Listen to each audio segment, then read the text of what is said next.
dalam debat publik Pilkada Wali Kota dan Wakil Wali Kota Tangerang 2018 dengan tema Tata Kelola Pemerintahan yang Baik dan Bersih dalam Kerangka Otonomi Daerah. Kita beri tepuk tangan sekali lagi untuk menyemangati suasananya. Hadirin, di segmen selanjutnya tadi kita sudah mendengarkan visi misi dari pasangan calon Wali Kota dan Wakil Wali Kota Kota Tangerang 2018 yang akan mengikuti pilkada beberapa bulan ke depan, dan saat ini akan ada interaksi tanya jawab antara panelis dan juga pasangan calon.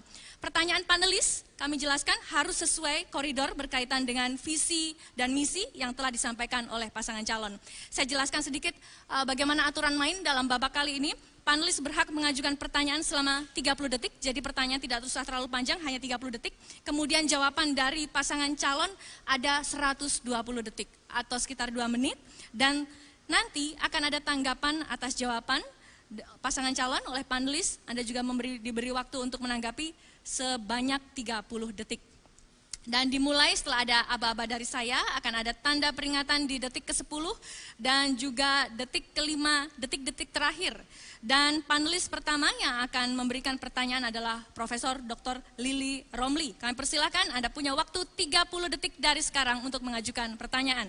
Silakan, Pak Lili. Terima kasih. Tadi sepintas calon wali kota dan wali kota mengatakan visinya adalah salah satunya terwujudnya Kota Tangerang yang Ahlul Karimah. Dan di situ di dalam programnya juga disebutkan akan membentuk Akhlakul Karimah Center. Pertanyaannya adalah mengapa saudara berdua mengajukan visi tersebut? Apa kriteria untuk mengukur suatu masyarakat berakhlakul karimah? Okay. Dan terakhir, apa tugas dan fungsi dari Akhlakul Karimah Center tersebut? Baik, kami persilahkan kepada Pak Arief maupun Pak Sahrudin untuk menjawabnya. Terima kasih atas pertanyaannya. Jadi kita tahu bahwa masyarakat Kota Tangerang itu heterogen, tadi sudah disampaikan, dan tentunya bagaimana juga budaya-budaya masyarakat ini harus terus dijaga dan dilestarikan. Maka sejak saya menjadi wakil wali kota, kita sampai sekarang nilai-nilai Akhlakul Karimah yang menjadi nilai-nilai pemersatu masyarakat, di mana sikap masyarakat harus terus dijaga dengan berbagai tantangan modernisasi, sehingga ini menjadi penting bahwa budaya Akhlakul Karimah harus menjadi budaya kehidupan masyarakat Kota Tangerang. Maka untuk itu programnya adalah bagaimana menciptakan nilai-nilai Akhlakul Karimah terhadap setiap sendi kehidupan masyarakat.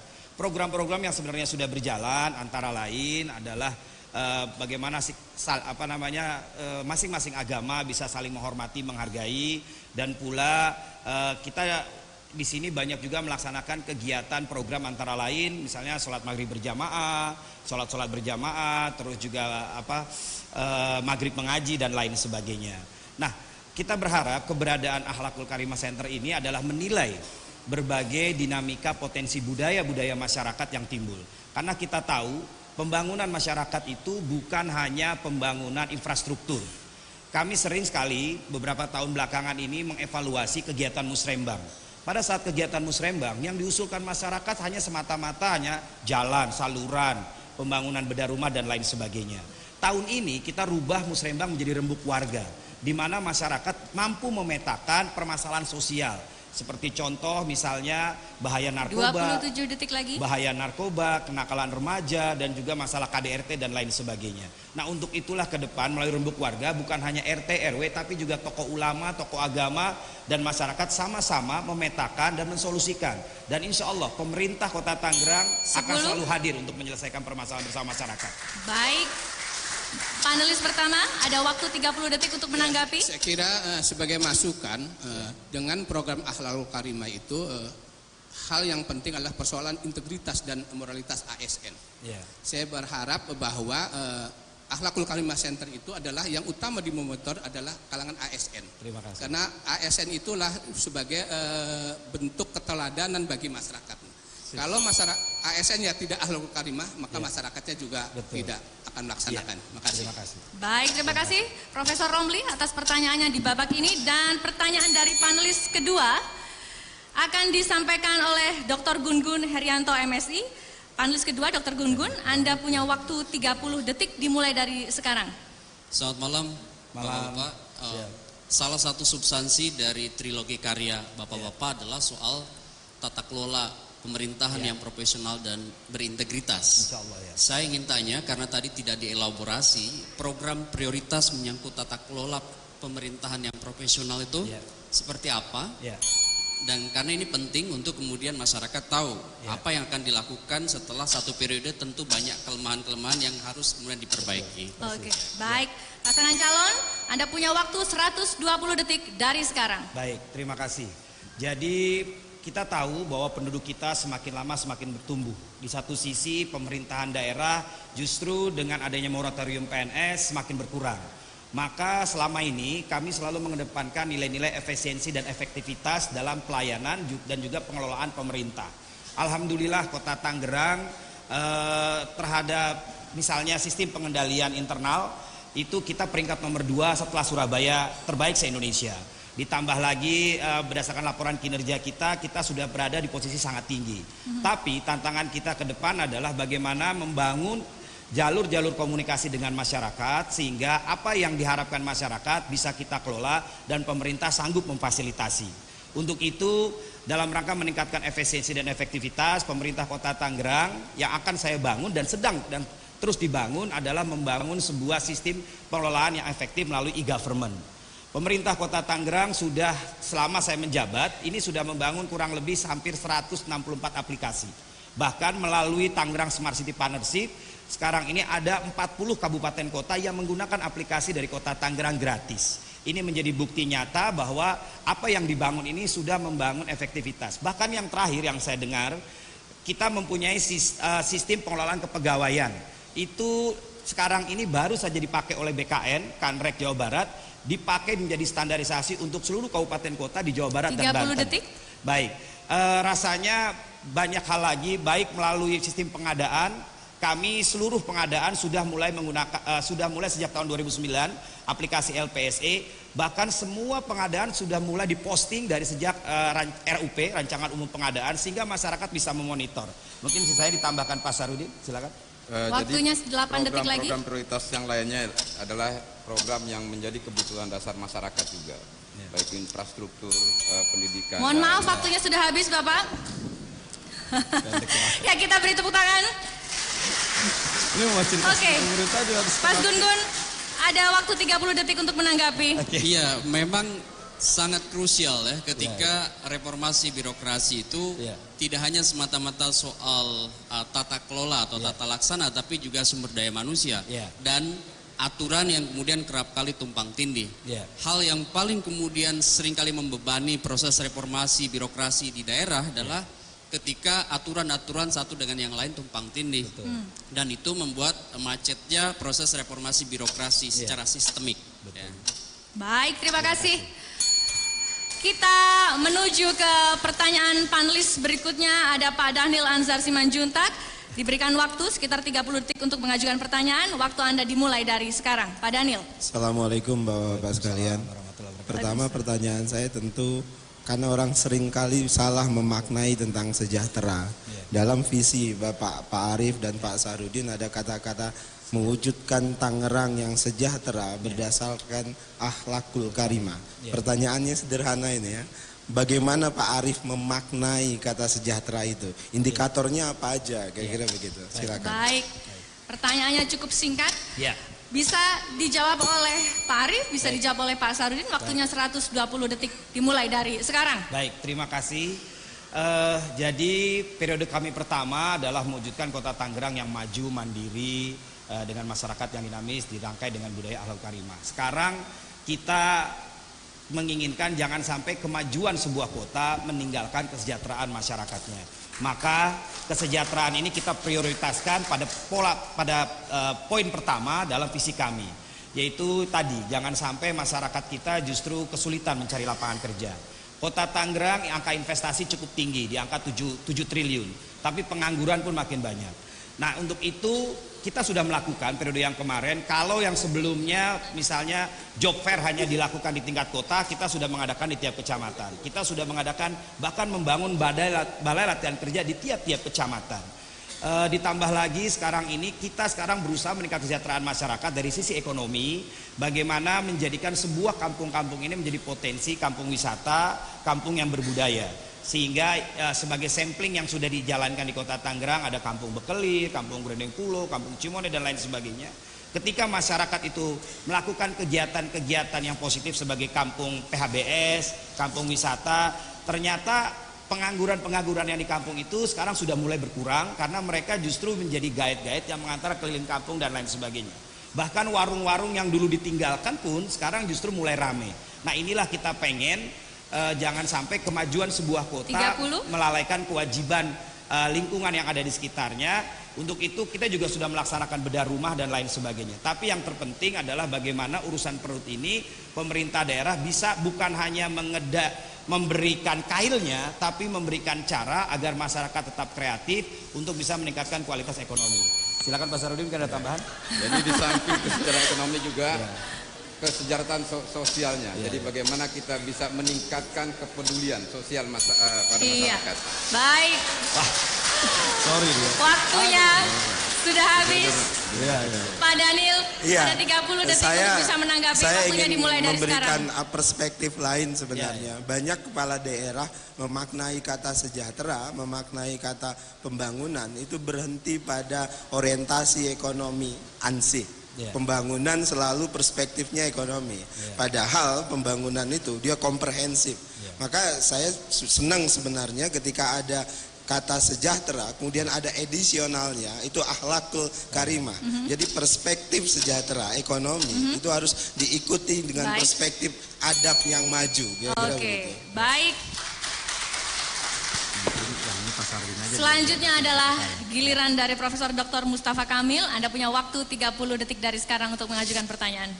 Terima kasih. Bismillahirrahmanirrahim. Assalamualaikum warahmatullahi wabarakatuh. Waalaikumsalam warahmatullahi wabarakatuh. Selamat malam dan terima kasih Pak Arif. Ada 3 kata yang menarik untuk menjadi persoalan saya. Yang pertama adalah nilai religius, akhlakul karimah. Kemudian yang kedua nilai kesejahteraan, ada nilai-nilai ekonomi. Dan yang terakhir adalah globalisasi atau nilai-nilai global. Tapi bagaimana kita bisa meningkatkan kesejahteraan, bagaimana bisa kita meningkatkan akhlakul karimah, padahal persoalan masih banyak. Nah, kira-kira apa yang harus dilakukan ketika mengintegrasikan 3 kata ini? Itu saja. Terima kasih. Bapak punya waktu 120 detik, kita mulai dari sekarang. Jadi begini, rasanya yang namanya pemerintah tentu berhadapan bukan dengan 1, 10, 100 masalah. Kita punya penduduk 2.047.000 yang masing-masing punya masalahnya sendiri-sendiri. Maka tadi pemerintah ke depan akan fokus terhadap program-program yang kami dengan Pak Sarudin sudah rancang. Sehingga tadi bagaimana kesejahteraan bisa terwujud, bagaimana budaya masyarakat bisa terjaga, dan Kota Tangerang bisa tumbuh berkembang dan memiliki daya saing yang kompetitif. Untuk itu rasanya melalui pendekatan-pendekatan program, misalnya sebagai contoh begitu ya. Kita punya program Kampung PHBS, yaitu meningkatkan kualitas hidup masyarakat. Yang sudah ada ternyata angka kesakitan menurun, bahkan terbuka lapangan kerja karena kampungnya ditingkatkan kembali menjadi kampung wisata. Dan juga rasanya di situ semua berperan, tokoh masyarakat, tokoh agama, tokoh perempuan, tokoh pemuda. Jadi mudah-mudahan melalui program-program sinergisitas tadi semua sama-sama menjadi bagian. Maka pada trilogi karya kami, misinya pertama yang kita tekankan adalah bersama. Karena kemajuan sebuah kota bukan hanya bergantung dengan saya dan Pak Sarudin, tapi kota ini adalah amanah dan mandat bagi kita semua untuk sama-sama kita bangun. Selanjutnya mungkin Pak Sarudin akan menambahkan. Jadi kenapa nilai-nilai akhlakul karimah dikedepankan? Memang kalau kita lihat di negara-negara yang maju, bangsa, kota, bahkan keluarga yang maju terutama itu biasanya dia mempunyai akhlak yang baik, dia tahu aturan sehingga dia mau melakukan kewajiban-kewajiban yang akan dilaksanakan, dia sadar betul tentang apa yang menjadi kewajibannya yang dia lakukan, sehingga dia bisa mendorong keluarganya, bisa mendorong lingkungannya dengan nilai-nilai itu. Jadi barangkali nilai-nilai akhlakul karimah memang perlu ditumbuh kembangkan di sebuah bumi pertiwi ini, khususnya di Kota Tangerang. Oke, baik. Masih ada waktu 6 detik lagi. Jadi upaya kami juga adalah membangun peradaban baru masyarakat. Baik. Waktunya sudah habis, apa boleh buat? Silakan Pak, ada 30 detik untuk menanggapi. Dan Pak Sarudin harus diingat, bagaimana kita bisa berdaya saing kalau sekolahnya saja baru tingkat SMA kelas 1. Ini harus diwujudkan dalam konteks bagaimana meningkatkan pendidikan masyarakat Kota Tangerang. Masih banyak masyarakat yang membuang sampah seenaknya. Itu juga harus menjadi pikiran. Kalau ingin meningkatkan masyarakat menjadi akhlakul karimah. Itu nilai-nilai dasar yang harus diingat oleh kita bersama. Terima kasih. Baik, terima kasih Pak Mustafa Kamil atas pertanyaannya. Dan selanjutnya adalah giliran panelis kita. Yang kelima adalah Ibu Yeni Sucipto MSI. Anda punya waktu 30 detik untuk mengajukan pertanyaan. Terima kasih. Selamat malam Bapak-bapak. Saya hanya ingin bercermin pada ruang fiskal atau diskresi di Kota Tangerang, yaitu baru mencapai 45%. Dengan kemudian kita korelasikan dengan program andalannya Bapak-bapak, yaitu di dalam trilogi karya. Yang saya tanyakan adalah program andalan apa dalam visi misi Bapak-bapak terkait dengan pembangunan dalam peningkatan pendapatan daerah untuk Kota Tangerang. Baik. Terima kasih. Jadi kita ketahui sekarang Kota Tangerang itu, kalau saya menyebutnya kota ini akan menjadi the rising star gitu ya. Kenapa? Saya melihat kita berbatasan dengan DKI Jakarta yang kondisinya sudah sangat jenuh begitu. Sekarang kita tahu pasar dunia begitu berkembang. Indonesia termasuk dalam G20 dan Kota Tangerang itu memiliki bandara terbesar dan tersibuk di Indonesia. Maka untuk itu kita melihat Kota Tangerang ini sebagai melting pot, tempat berkumpulnya seluruh warga masyarakat. Ini harus bisa mengembangkan, kalau dulu Kota Tangerang menjadi pusat industri, kita harus mengembangkan Kota Tangerang menjadi sejuta jasa. Sehingga ke depan kita akan prioritaskan yang kita hadapi masalah kemacetan misalnya sebagai salah satunya, ini harus kita atasi sehingga transportasi masyarakat, transportasi perekonomian menjadi jaminan peningkatan ekonomi yang ada di Kota Tangerang. Ditambah lagi sekarang ini pemerintah Kota Tangerang ke depan, insya Allah kita juga selain menyelesaikan masalah kemacetan, masalah kebutuhan dasar masyarakat yang masih tertinggal seperti air bersih, terus juga infrastruktur drainase, sehingga masyarakat juga meningkatkan kenyamanan. Ditambah lagi kita akan mendorong bagaimana setiap kampung yang ada di Kota Tangerang, ada kurang lebih 985 RW, ini menjadi pusat-pusat ekonomi baru yang ada di masyarakat. Karena sekarang ini kan pertumbuhan ekonomi masyarakat bergeser ke arah lifestyle. Orang lebih senang piknik, lebih senang eksis di sosial media. Nah inilah yang akan kita kembangkan, kampung-kampung ini menjadi media wisata masyarakat. Ditambah lagi dengan data yang menunjukkan 2013 angka kunjungan di Kota Tangerang baru 250.000. 2017 kemarin sudah meningkat menjadi 1 juta. Artinya ada peningkatan 4 kali lipat yang menjadi potensi pengembangan perekonomian masyarakat ke depan untuk masyarakat yang lebih sejahtera. Oke, 15 detik Pak. Jadi memang kita dorong pelayanan pada masyarakat itu kita dekatkan kepada masyarakat, baik secara perekonomian maupun pelayanan-pelayanan yang khusus gitu. Baik. Baik, waktunya sudah habis. Ada 30 detik Ibu untuk menanggapi. Dalam visi misi sebenarnya saya bisa merekomendasikan ya sebenarnya untuk lebih didetailkan, karena ini kan janji di dalam visi misi itu kan berat begitu kan. Kalau tidak ada duit di dalam APBD, bapak-bapak sekalian tidak akan mungkin dapat mengimplementasikan program-program tersebut. Dan inilah yang kemudian harus diinformasikan ke publik, bagaimana kemudian melebarkan ruang fiskal untuk bisa membiayai program-program bapak-bapak sekalian. Baik. Terima kasih. Terima kasih. Kita sudah melewati satu babak mengenai penajaman visi dan misi saudara. Di babak selanjutnya kita akan kembali mengulas lebih lanjut tema debat kita pada malam hari ini, bagaimana mewujudkan tata kelola pemerintahan yang baik dan juga bersih dalam rangka atau dalam tata kelola otonomi daerah. Kami akan kembali sesaat lagi.